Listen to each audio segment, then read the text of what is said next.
Jirti ulmaan Oromoo kanneen biyya keessaa biyya ilaa jirtan odeeffannoo han Oromiyaa magaalaa Finfinnee irraa guyyaa har'aa fulbaana 28/2020 isin biraan dhaqqabuudhaaf oduu keenya guyyaa har'aa sassaabannee dhihaanneetiin jirra.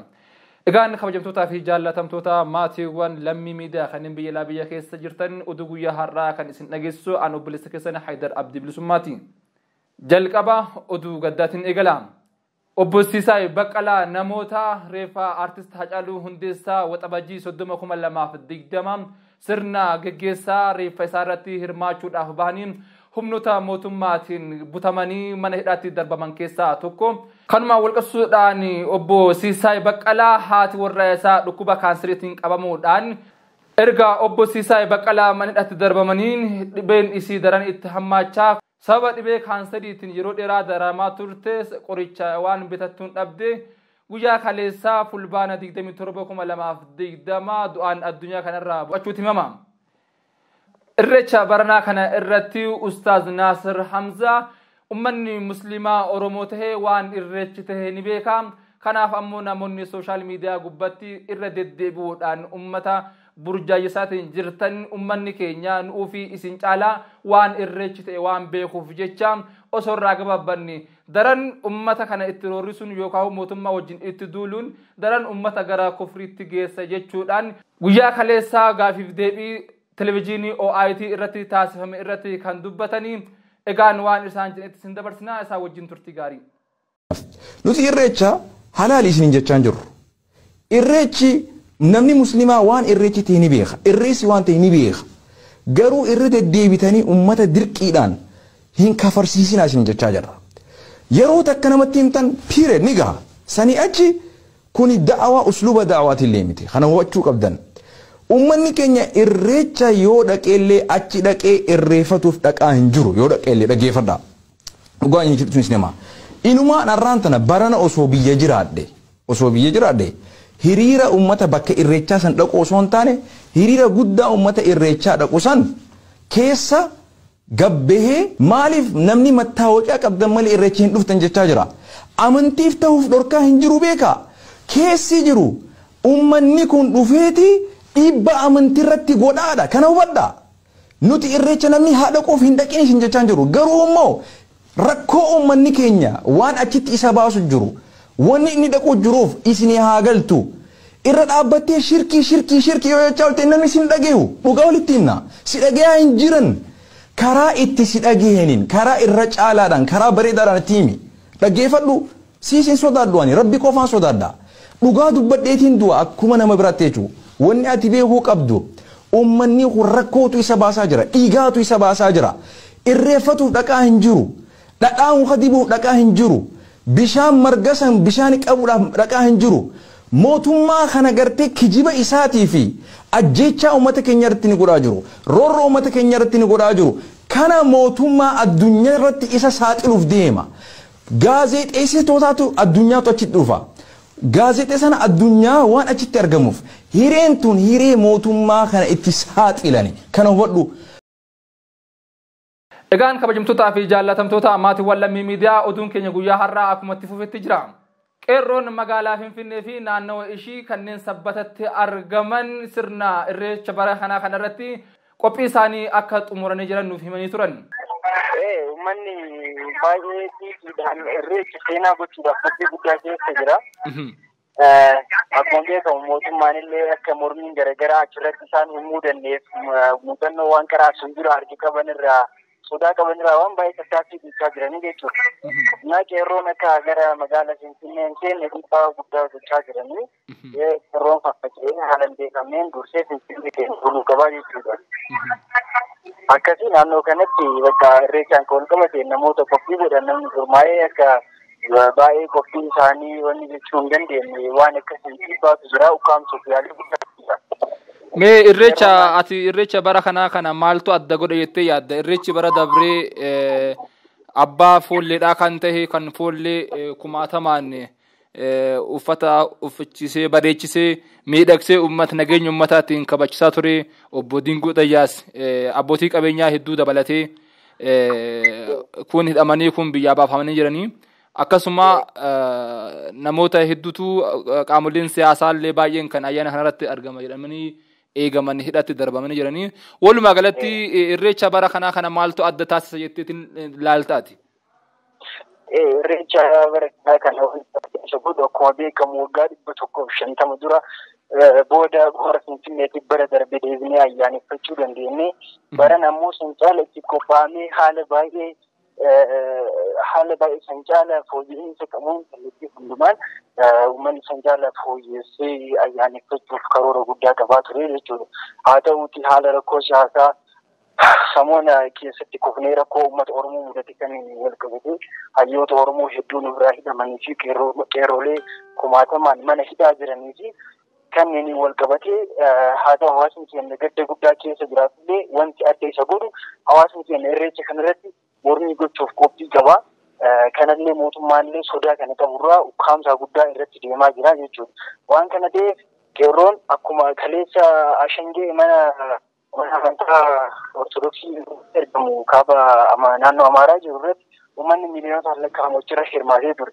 Waa'een koronaan dubbatamee ture. Irreecha qofa yeroo jedhamu wanti mootummaan baajii kennee uummata akkana jedhee nama seenu mootummaan nuuf filuuf akka hin jiru jechuudha. Uummanni Oromoo bakka jiru buqqa'ee dhufee irratti hirmaatee ayyaana ofii ayyaaneffachuu danda'uu qaba. Kanuma. Mee gama biraatiin ammoo irreecha kanarratti kan hirmaataman warroota amantaa waaqeffataa qofa moo namoonni amantaa biraas hordofanillee irratti hirmaata. Irreechi kun kan eenyuuf kennamedha jettee yaaddatte? Hunduu jira. Irreechi kan uummata Oromooti. Lakkoofsa hin qabne irreechi kanarratti hirmaata. Ortodoksiin akkasuma Pirootestaantiin akkasii waaqeffataan hedduun jira. Oromoo ta'ee kan ayyaana kanarraa hafuun jiru jechuudha. Gama biraatiin ayyaanni kun akka addunyaatti ayyaana Iidal Adhaa Hajjii irraan aanee ayyaana akka addunyaatti uummata baay'ee miliyoonatti hirmaachisuudha ayyaanni kun. Ukkaamsuuf yaaluun tasuma waan hin danda'amnedha kun eenyummaa Oromooti. Eenyummaa keenya namni safaree nuu kennuun hin ta'u jedha qeerroon naannoo keenyaa keessaan qophii hojii xumuree jira jechuudha. Galatoomaa ulfaadhu. Ulfaadha isinis.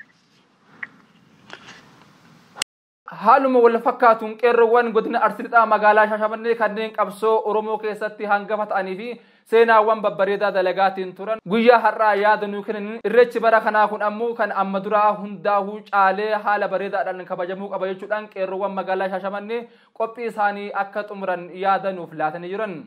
Nu akka qeerroo Shaashamanneetitti qophiin keenya amma deemuudhaaf qophiirra jirra waan nu barbaachisu mul'uu isaa qopheeffannee jirra.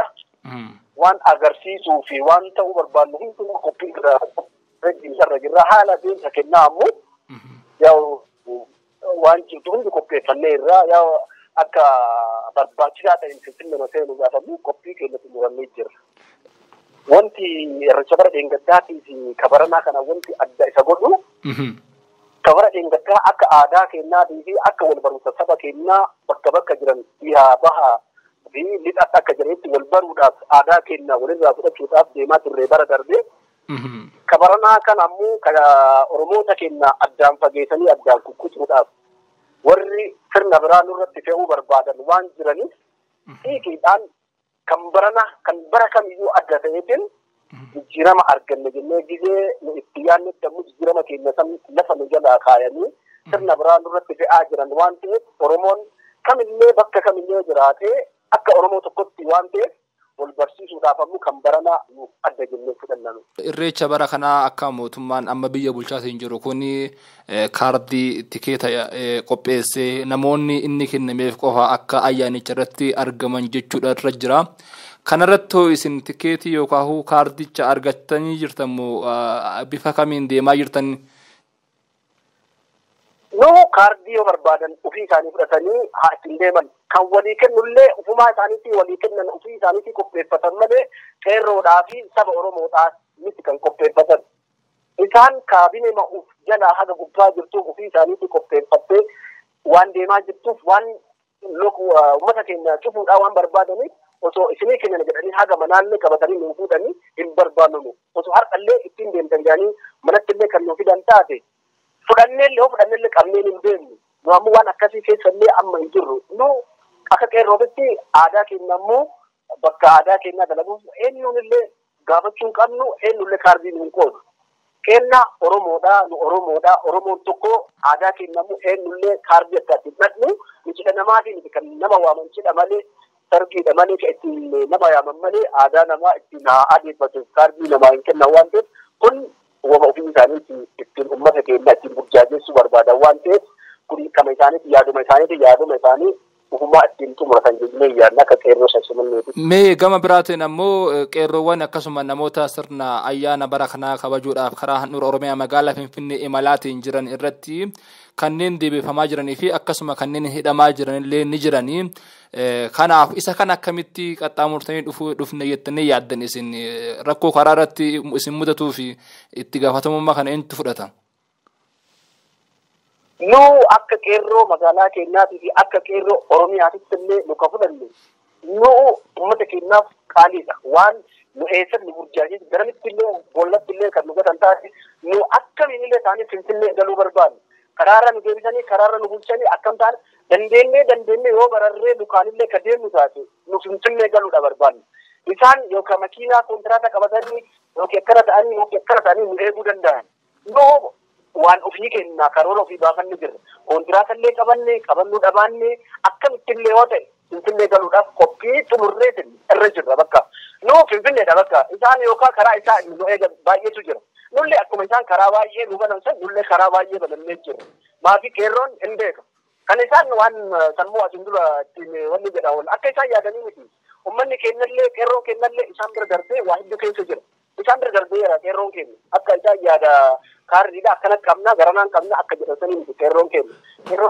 karaa baay'eedhaan banaadha akka inni itti deemuuf ta'u ufumaa isaaniiti karaa isaan itti yaadullee hin dandeenye karaa isaaniifillee dhufuu hin dandeenye qopheeffannee jirra nuti karaa kamiinillee ta'e nu ammoo isaan yookaan karaa yookiin amma manni keenya kontiraata makiinaa fudhatee garas galaa yoo garas ammoo akkana goonaa saniyyuu miti bara hirrachaatiin dura darbee hin beeknaa waggaa 2016 akka lakkoofsa Awurooppaatitti waan nu godhaa turanillee hin beekna waan ta'eef bara dheengaddaatti waan nu godhaa turanillee waan beeknuuf san caalaa ammoo keessi kennallee hojiin kennallee beekumsi kennallee akka qeerrootitti isaan bira darbee deemeera malee akka yaada isaan akka horii itti tiksaniitii fi garanaa garas ajjeedhanii nama deebisan sanii miti qeerroon keenya waan barbaadu isaanii olitti waan qophaa'ee jiruuf nullee karaa keenyaan akkasitti qophoofneera isaan nu beekuu hin danda'an eenyu akka isaanii nu beekuu waan hin dandeenyeef nu qopheeffannee jirra kana akkasitti deemuu hin barbaanne. Gama biraatiin dhumarratti dhaamsa yoo qabaatte keessattuu yeroo ammaa kana qeerroowwan keenyaaf